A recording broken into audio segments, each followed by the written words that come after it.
Hallo zusammen, ich trage jetzt schon mehrere Wochen die Google Pixel Watch 4. Ich habe das Ganze hier mit dem Google Pixel 10 Pro in der Kombination getestet und möchte meine Erfahrung wiedergeben bzw. zeigen, was die Uhr alles kann. Doch zuallererst kommen wir zu den technischen Eigenschaften der Pixel Watch 4. Sie erscheint ja in zwei verschiedenen Größen, einmal in der 41 mm Variante als auch in der 45 mm Variante, also auch schon so wie mit der Pixel Watch 3. Dabei kannst du dich bei der 41 mm Variante zwischen Silber, Gold und Schwarz entscheiden und bei der 45 mm Variante gibt es die Farben Mondstein, Silber und Schwarz.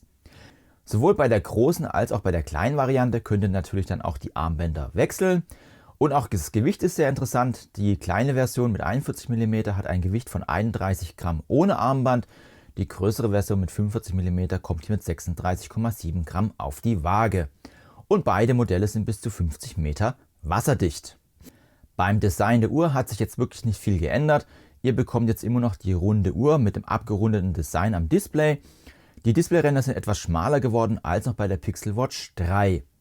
Was sich aber geändert hat, sind die Unterschiede zwischen einer LTE-Version und einer normalen Version. Bei der LTE-Version bekommt nämlich jetzt auch die neue Satellitentechnologie angeboten. Das heißt also, wenn du mal keinen Funkempfang hast, kannst du ihn hier mit Satelliten verbinden. Ich persönlich habe jetzt beim Test die 45 mm Variante in Schwarz ohne LTE.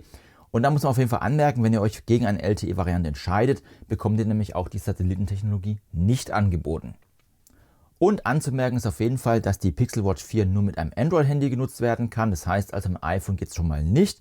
Und du brauchst auf jeden Fall auch Android 11 oder höher, um die Uhr nutzen zu können.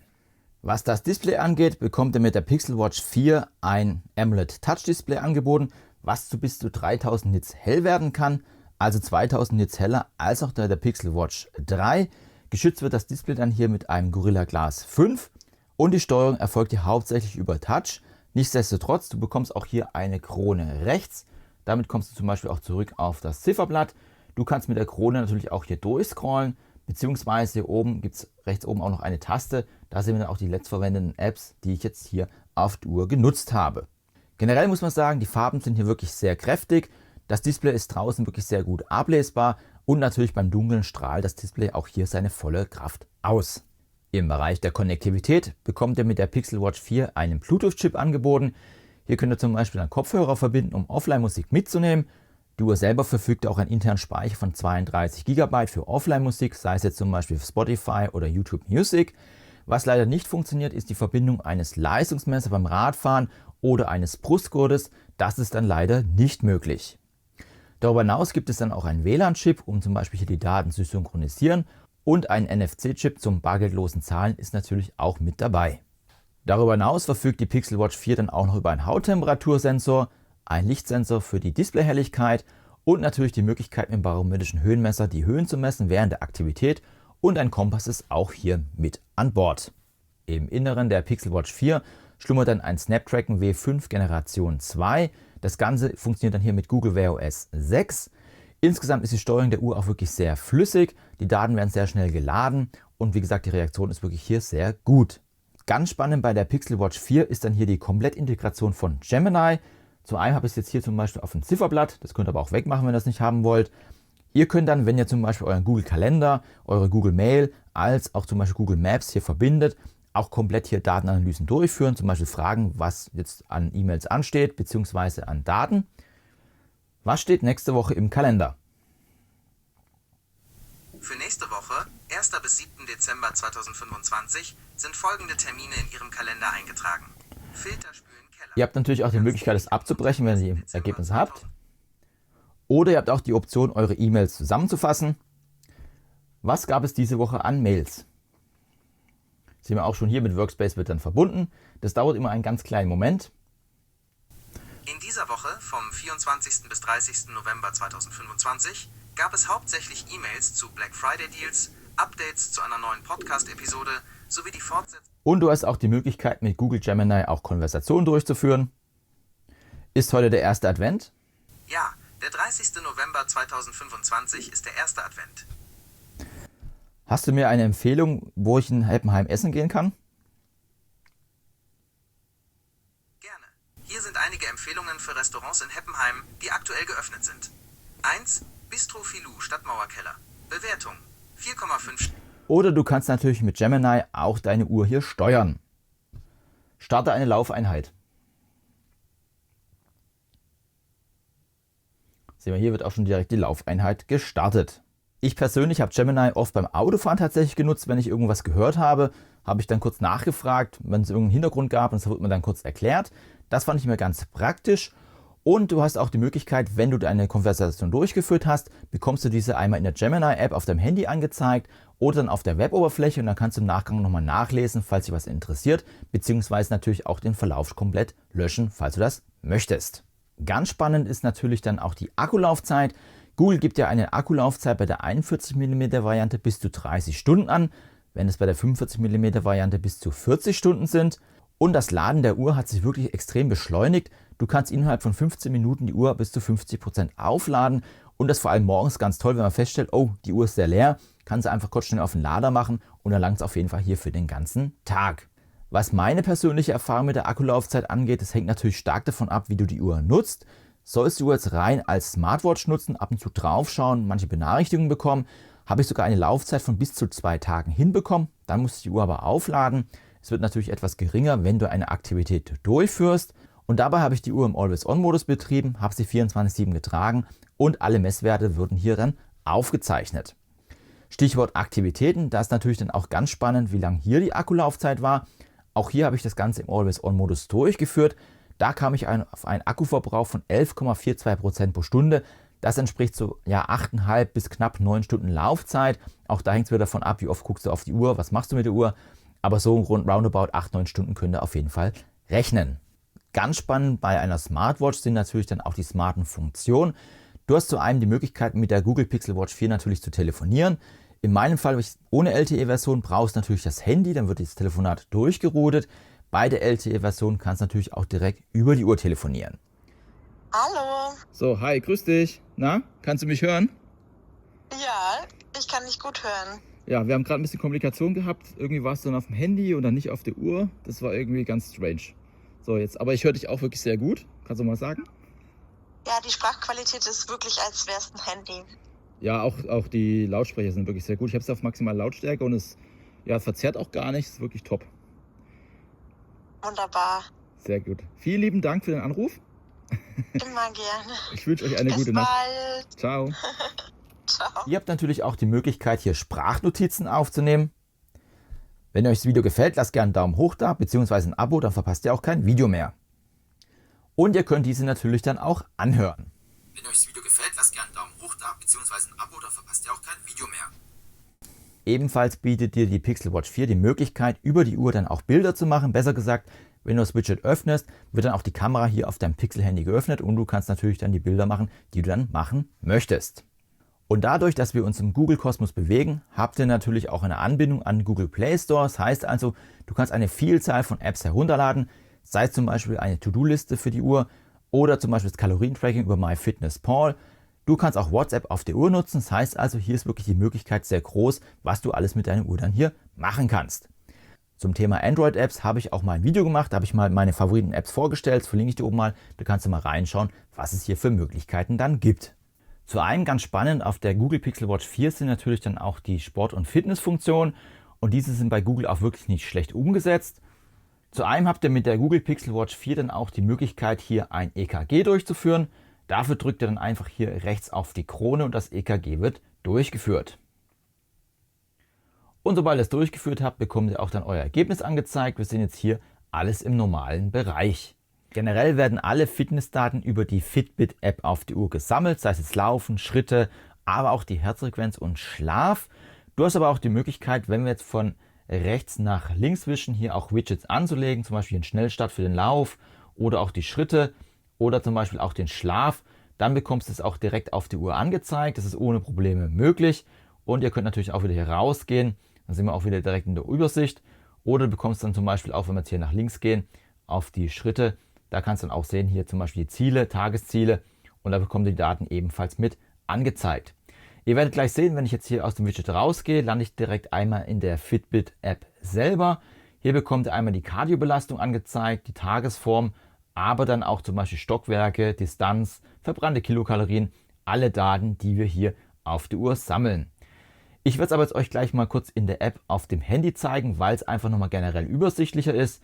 Aber du hast auf jeden Fall auch die Möglichkeit, wenn du schnell Daten wissen möchtest, diese natürlich dann auch hier direkt auf die Uhr abzurufen. Und wie gesagt, wir werfen jetzt mal einen Blick in die Fitbit-App selber. Das ist nämlich so das Drehkreuz der Fitnessdaten. Und da gibt es auch eine kleine erste Anmerkung von mir. Es ist nämlich nicht alles kostenlos. Du bekommst ja so ein Probeabo, wenn du die Uhr kaufst für 30 Tage. Es gibt dann nämlich auch Fitbit Premium. Und dann gucken wir uns einfach mal, was hier der Unterschied ist. Da könnt ihr euch nämlich die Vorteile hier einmal ansehen. Wenn wir jetzt hier drauf gehen, sehen wir hier einmal eine detailliertere persönliche Statistik, bekommt ihr angezeigt. Das heißt also, wenn du die Pixel Watch 4 auch ohne Abo nutzt, bekommst du auch hier Grunddaten angezeigt. Nur die tieferen Analysen sind dann über das Premium-Abo hier möglich. Ihr bekommt dann tägliche Trainingsempfehlungen, wenn ihr das Abo habt, personalisierte Google AI-Empfehlungen fürs Laufen, Schlaftrends und Schlafprofile werden euch besser angezeigt für den Monat, Stressmanagement, Schlafindex ist mit dabei zum Beispiel, auch der Indexwert nach dem Aufwachen. Und wir sehen auch hier nochmal professionelle Trainervideos sind mit dabei und Rezepte fürs Kochen, falls für euch das dann interessant sein sollte. Aber ich würde sagen, wir gucken uns einfach mal die Startseite an. Die könnt ihr auch komplett individuell gestalten. Wir sehen jetzt hier einmal die Übersicht, wir bekommen die Kardiobelastung angezeigt, wie auch auf der Uhr. Ihr seht dann auch, in welchem Bereich ihr trainieren sollt. Das ist jetzt hier die Wolke. Ihr könnt euch das aber auch für die Woche anzeigen lassen. Da habt ihr dann immer eine Empfehlung. Einen klassischen Trainingsload gibt es nämlich hier bei der Uhr nicht. Aber es gibt auf jeden Fall Empfehlungen zu sagen, okay, sollst du ein bisschen mehr trainieren, ein bisschen weniger trainieren. Das ist immerhin auch schon etwas hier für eine Fitnessuhr. Und es gibt natürlich das Ganze auch für die Monatswerte. Dann könnt ihr auch sehen, wie sich das dann entwickelt bzw. ob ihr euch dran gehalten habt. Eine Sache, die es dann mit dem Abonnement gibt, ist dann der Tagesformindex. Den bekommt ihr dann auch morgens immer angezeigt, wenn ihr aufsteht, bzw. könnt ihr euch anschauen. Der ermittelt dann anhand des Schlafes und eurer Erholung, wie es dann hier um euch steht für die Tagesform. Das ist aber kein dynamischer Wert, der wird wirklich hier dann angegeben, morgens beim Aufwachen. Hier spielt zum Beispiel die Herzfrequenzvariabilität eine Rolle, der Schlaf der letzten Woche, aber auch die Ruheherzfrequenz. Und ihr seht schon, hier werden auch Vergleichswerte genommen zu eurem persönlichen Bereich für die letzten Wochen, die hier aufgezeichnet worden sind. Und das könnt ihr euch natürlich dann auch nochmal alles im Detail näher anschauen. Darüber hinaus gibt es dann natürlich auch eine kleine Übersicht der Trainingstage, wie viel ihr gemacht habt. Ich habe gesagt, 3 pro Woche möchte ich machen. Ihr bekommt nochmal Schlaf angezeigt und auch da bekommt ihr nochmal mehr Analysen. Seht zum Beispiel einmal hier die Schlafphasen. Generell muss ich sagen, die Aufwachphasen, Einschlafphasen werden wirklich sehr gut erkannt. Ich habe aber Probleme mit Nickerchen. Das erkennt die Uhr jetzt bei mir nicht. Ich habe zum Beispiel heute eins gemacht, das bekomme ich auch nicht angezeigt. Und wenn wir uns das jetzt mal tiefer anschauen, können wir sehen, Einschlafenszeit als Aufwachzeit wird oben angezeigt. Hier geschätzte Sauerstoffabweichung ist niedrig, Herzfrequenz im Schlaf war 51 Schläge und wir bekommen auch hier Unruhe. Das Gerät hat festgestellt, dass du während des 8% deines Schlafes dich bewegt hast. Das heißt also, das ist auch sehr interessant, wenn du dann sehr viel nachts bewegst, da kannst du es auch mal analysieren, ob da irgendwas im Argen liegt. Und du bekommst dann auch nochmal natürlich die Wochenübersicht, als natürlich auch eine Monatsübersicht ist dann auch möglich. Und so hast du alle Daten nochmal im Überblick und kannst dann auch in die verschiedenen Wochen reingehen. Wir können sehen, ich habe hier zum Beispiel auch meine Uhr vergessen. Können dann auch nochmal den Index anschauen. Also ein Schlafindex ist eine Bewertung eures Schlafes. Die Schlafenszeiten, seht ihr dann auch nochmal ein Fenster, wo ihr unterwegs wart. Und natürlich gibt es das dann auch hier für den Tiefschlaf, Leichtschlaf. Das ist dann auch hier möglich in der Datenanalyse. Du bekommst dann auch jeden Tag hier eine kleine Empfehlung, was du am Tag machen sollst. Zum Beispiel, wenn du dann auf Sport verzichten solltest, weil die Werte nicht gut sind, bekommst du auch hier angezeigt. Wir sehen auch hier die Kardiobelastung. Das ist ja der Bereich, wo jetzt gerade sein soll. Könnte ich dann auch noch ein bisschen was tun. Das werde ich nachher noch machen. Du bekommst dann im Bereich der Regeneration auch mal mehr Ansichten, wie zum Beispiel auch Gesundheitswerte. Wir kennen das zum Beispiel auch von Garmin-Uhren bzw. von der Apple Watch. Hier ist das ähnlich. Wir bekommen hier eine Sauerstoffsättigung, Ruheherzfrequenz, Herzfrequenzvariabilität und auch Schwankung der Hauttemperatur. Und auch da kannst du jeweils immer reingehen, kannst du gucken, wo du dann in der Range bist und bekommst dann auch hier so eine kleine Analyse angezeigt. Und auch das geht natürlich dann über einen längeren Zeitraum, wo ihr das dann anschauen könnt. Neben den Gesundheitsmesswerten gibt es natürlich dann auch die Herzfrequenzdaten. Sind es hier momentan heute 41 bis 99er Puls, war ich unterwegs gewesen. Da könnt ihr euch die Sachen nochmal genauer anschauen und bekommt auch hier nochmal weitere Analysen. Das heißt also, hier habt ihr wirklich eine sehr schöne Datenaufarbeitung, was mit der Pixel Watch 4 gemacht wird. Ihr könnt natürlich dann auch hier zum Beispiel Körperreaktionen analysieren. Das ist dann zum Beispiel Stress. Da gibt es dann auch die Frage auf der Uhr, wenn dann irgendwas war, was dann mit einer Stimmung war. Ich bin jetzt keiner, der das hier so gern protokolliert oder macht, aber auf jeden Fall ist das hier möglich. Und es gibt dann auch einen Stress-Management-Index, das heißt also, wie stressig ist das Ganze gewesen für dich in der Woche. Und da kannst du dann auch nochmal reinschauen, wie sich die Woche dann für dich entwickelt hat, ob es dann stressig war oder auch nicht, beziehungsweise wenn du dann krank wirst, kann man es natürlich dann auch hier an Stresswerten auslesen. Und auch hier bekommt ihr nochmal so eine kleine Information angezeigt. Das ist aber noch nicht alles. Du hast auch die Möglichkeiten, deine Ernährung zu tracken. Das heißt also, wenn du es möchtest, ich habe es jetzt nicht gemacht, kannst du auch hier reingehen und deine Ernährung aufzeichnen, einmal mit dem Barcode bzw. mit dem Plus. Ihr bekommt dann auch die Rezepte angeboten, sofern du dann das Premium-Abo hast. Sind auch hier überall Premium angezeigt. Und du siehst dann auch, ob du hier im Defizit bist oder auch nicht. Und neben der Erholung ist natürlich auch die Aktivität wichtig. Die Google Pixel Watch 4 hat natürlich auch die Option, dann hier Schritte zu messen. Das macht die Uhr auch wirklich sehr zuverlässig. Wir sind jetzt hier heute 3700 Schritte. Auch da kannst du dann in die Wochenanalyse reingehen. Hier zum Beispiel am Freitag habe ich einen Lauf gemacht, deswegen habe ich auch deutlich mehr Schritte, habe auch mein Schrittziel erreicht. Oder du hast auch die Möglichkeiten, hier Stockwerke zu zählen. Aufgrund des barometrischen Höhenmessers ist es natürlich dann auch möglich, das zu machen. Und da ich jetzt im Haus wohne mit vielen Etagen, sammle ich da auch immer sehr viele Stockwerke. Und du hast natürlich auch die Option, hier die normale Distanz zu messen. Einmal übers Laufen, aber die Uhr misst dann auch Distanz hier für den täglichen Bedarf. Also das heißt, wenn du Schritte sammelst, werden dann auch Distanzen gemessen. Und so musst du nicht mal eine Aktivität sogar aufzeichnen, um dann die Distanz zu sehen. Das finde ich hier wirklich sehr gut gelungen. Und du bekommst auch eine Übersicht über deine Stehzeiten. Das heißt also, wann bist du gestanden, wann nicht. Dann hast du es auch mal mit einem Überblick und bekommst natürlich auch eine Erinnerung, wenn du dann hier mal längere Zeit dich nicht bewegt hast, wenn du das möchtest. Und dann kommen wir auch schon im Bereich des Trainings. Du hast ja mit der Pixel Watch 4 auch die Möglichkeit, viele verschiedene Trainings aufzuzeichnen. Sei es zum Beispiel Laufen, Radfahren, Indoor, Outdoor ist möglich. Oder du hast auch die Option, zum Beispiel Badminton aufzuzeichnen, Basketball, als auch natürlich Fußball oder Gewichtheben. Das ist natürlich auch alles mit der Uhr möglich. Und solltest du Kanufahrer sein, ist das auch eine Möglichkeit. Als natürlich auch Wintersportarten kannst du mit der Uhr dann hier durchführen. Du hast dann bei den Trainingsmöglichkeiten auch die Option, in den Aktivitäten, zum Beispiel beim Laufen, auch Intervalle auszuwählen oder diese dann hier auf dem Handy zu erstellen und diese auf die Uhr zu übertragen und das dann durchzuführen. Bei den Aktivitätsdaten selbst kannst du dann auch die Datenfelder selber einstellen. Beim Laufen gibt es zum Beispiel die Möglichkeit, die Laufeffizienzwerte anzeigen zu lassen, aber natürlich auch die Pace oder die Herzfrequenzzonen. Leider sind die Datenfelder hier sehr beschränkt. Du kannst dann bis zu 4 verschiedene Daten auswählen. Da würde ich mir auf jeden Fall wünschen, dass die Google Pixel Watch 4 hier mehr Datenfelder anbietet in der Anzeige. Und solltest du dann ein Training durchgeführt haben, bekommst du die Daten natürlich dann auch hier auf deiner Fitbit-App angezeigt. Wir sind hier die Laufdistanz 5,52 Kilometer diese Woche. Und wenn wir jetzt auf den Lauf mal drauf gehen, können wir einmal natürlich hier die Strecke sehen auf der Karte. Und du kannst natürlich auch anzeigen lassen, in welcher Zone du unterwegs warst, beziehungsweise hier Tempo und Herzfrequenzzone, siehst du hier ganz gut angezeigt. Du siehst dann einmal hier die Uhr, die es aufgezeichnet hat, aber natürlich dann auch die Kardiobelastung, Distanz, Dauer, Durchschnittstempo, verbrannte Kilokalorien. Das ist alles hier möglich. Und du bekommst auch die Pace dann pro Kilometer angezeigt. Sehen wir hier auch nochmal, als dann auch in welcher Herzfrequenzzone du unterwegs gewesen bist. Und natürlich dann auch die Höhe, Schrittlänge, Bodenkontaktzeit, vertikales Verhältnis, als auch die vertikale Schwankung ist mit dabei. Ich hatte es ja schon erwähnt, du kannst auf die Uhr selber ja hier Trainingseinheiten auswählen und die dann durchführen. Es gibt dann aber auch einen Coach, der wird uns hier in der Fitbit-App angeboten. Hier sehen wir einmal unsere Trainingsempfehlung für heute. Tempointervalle soll ich durchführen. Ihr könnt euch auch mehrere Vorschläge anzeigen lassen. Wir sehen hier Sprintintervalle zum Beispiel und das wird dann auf euch abgestimmt. Und ihr habt auch die Möglichkeit hier die Trainingseinheit direkt zu starten. Wenn ich hier jetzt auf Smartwatch starten gehe, sehen wir auch gleich hier, wird es dann direkt hier mit der Uhr verbunden, beziehungsweise die Sprintintervalle gestartet. Und so kannst du dann die Training auch dann hier durchführen. Und hier bekommst du dann auch dann. Und so bekommst du jetzt auch hier dein geleitetes Workout angezeigt. Wir sehen auch hier an der Seite geht dann der Timer zu, beziehungsweise füllt sich. Und so habt ihr die Möglichkeit auch dann hier eure Trainingseinheiten durchzuführen. Das ist natürlich aber noch nicht alles. Es gibt zu einem natürlich unten auch die benutzerdefinierten Läufe. Ich hatte es ja gerade schon erwähnt. Aber es gibt dann auch Krafttrainings. Hier seht ihr dann zum Beispiel die Videos, bei denen ihr dann zum Beispiel ein Core-Training durchführen könnt. Oder ihr habt dann auch die Möglichkeit, hier Achtsamkeit durchzuführen. Das heißt also, sich ein bisschen zu regenerieren bzw. zu sich zu finden.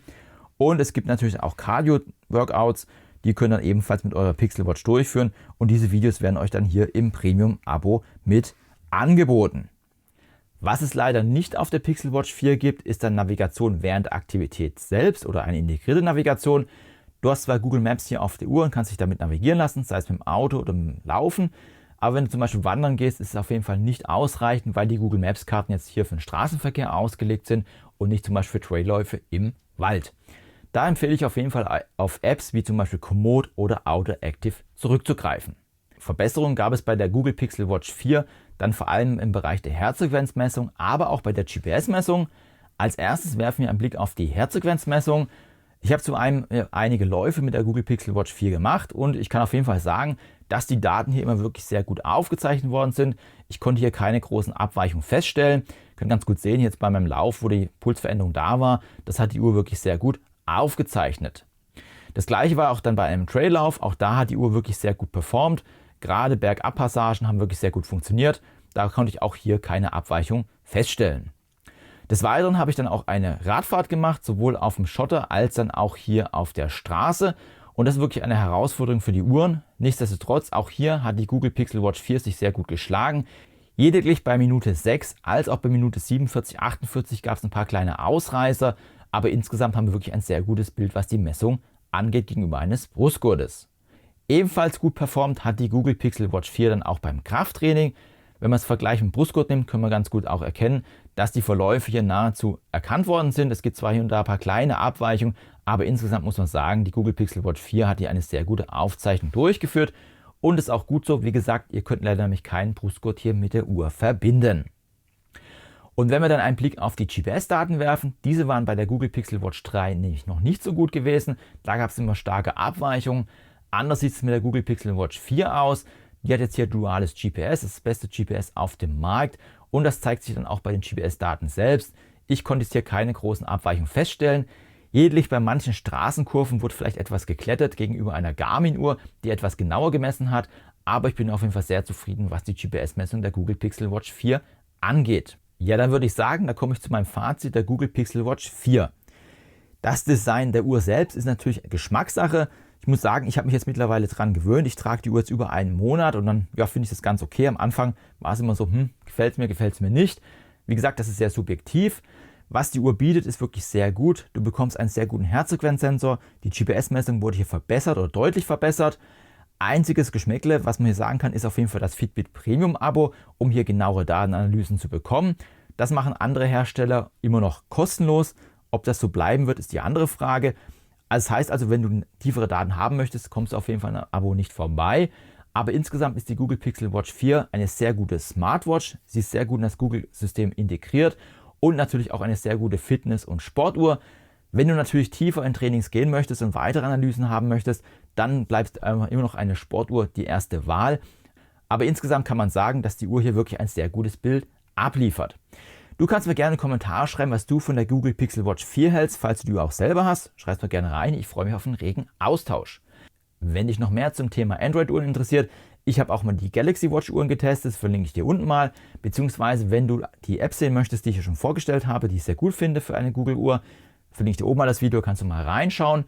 Wenn das Video gefallen hat, lass auf jeden Fall gerne auch einen Daumen hoch da, das freut mich, den Algorithmus. Ansonsten bedanke ich mich für die Zeit. Tschüss, bis zum nächsten Mal.